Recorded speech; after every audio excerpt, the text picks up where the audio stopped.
Assalamualaikum warahmatullahi wabarakatuh. Perkenalkan, nama saya Anesta Estiandi dengan NIM 120 222 30899.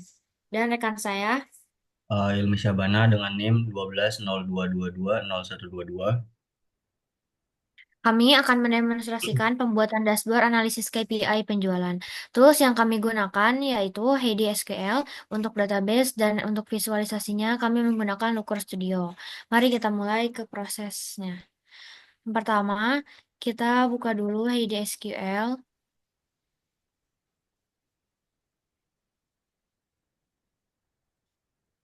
Setelah itu, seperti yang dilihat di layar, kita bisa menyesuaikan dengan data yang dia event seperti host, user, password, dan portnya. Setelah itu kita buka.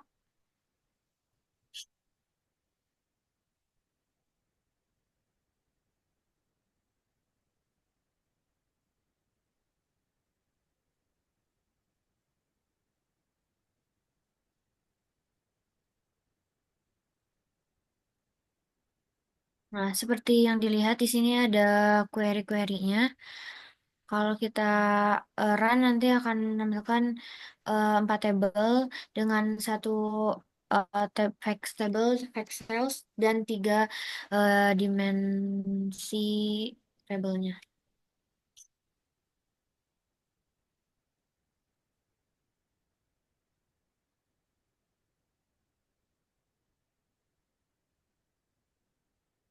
Nah, ini merupakan data dari tabel fact cells.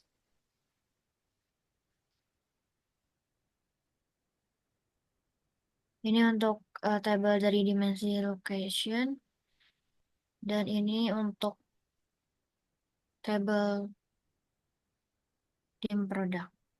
Dan terakhir ada tabel dari dim date atau tanggal. Oke, setelah itu kita lanjut ke proses visualisasinya. Pertama, kita tambahkan data.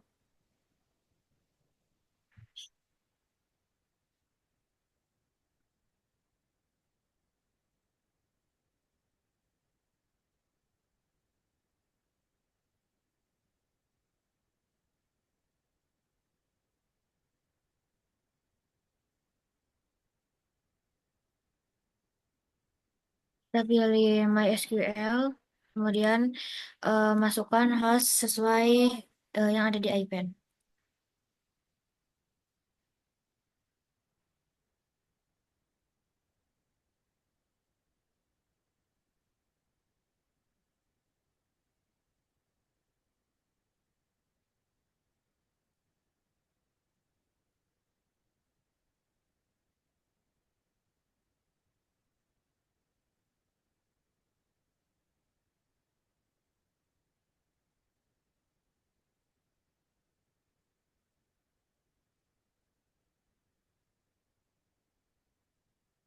Nanti kita autentikasikan dan nantinya akan keluar seperti tabel-tabel yang sebelumnya, dan jika akan mengeksekusi query-nya, kita tinggal masukkan di sini seperti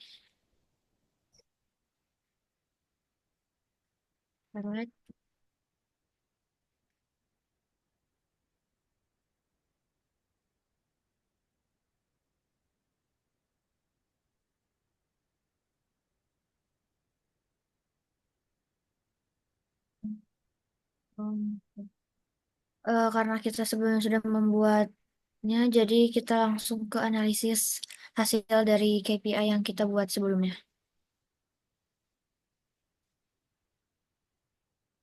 Baik, berikut adalah data yang sudah kita eh, buat. Yang pertama ada total revenue. Untuk KPI total revenue, kita lihat total pendapatan 2022 dan 2023 jika dijumlahkan menjadi 839.710. Tapi kalau kita bandingkan per tahunnya, tahun 2022 484.929 rupiah.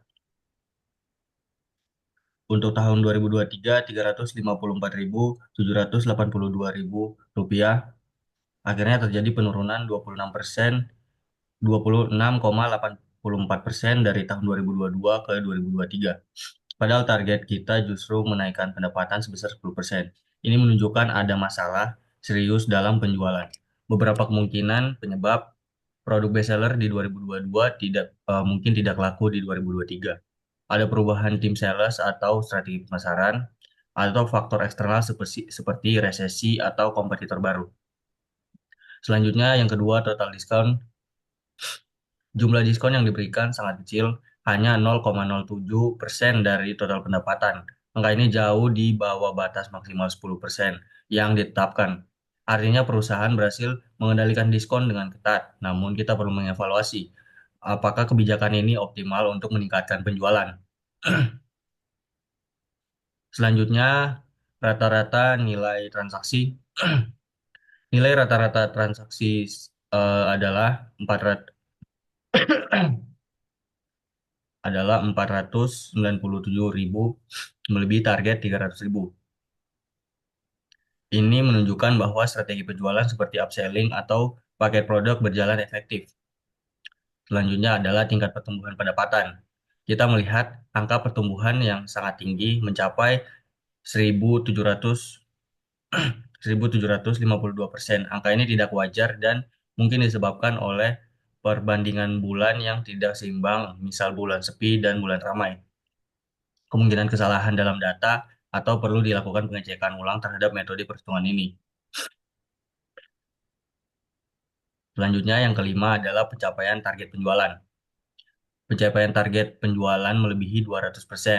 Kondisi ini bisa berarti target yang ditetapkan terlalu rendah, ada peningkatan penjualan yang luar biasa, atau kita perlu meninjau kembali target yang ditetapkan agar lebih realistis. Selanjutnya, tingkat profitabilitas. Profitabilitas perusahaan mencapai 39,9%, jauh di atas target minimal, yaitu 25%. Ini menunjukkan pengelolaan biaya yang efektif, kebijakan harga yang tepat, atau kondisi keuangan perusahaan dalam keadaan sehat. Berdasarkan analisis ini, kami merekomendasikan memverifikasi perhitungan pertumbuhan pendapatan dengan membandingkan tahun ke tahun, bukan bulan ke bulan. Meninjau kebijakan diskon untuk meningkatkan volume penjualan tanpa mengurangi profit. Yang ketiga, mengevaluasi target penjualan agar lebih sesuai dengan kondisi pasar. Dashboard ini dapat diakses melalui tautan yang tersedia di deskripsi video. Terima kasih atas perhatiannya.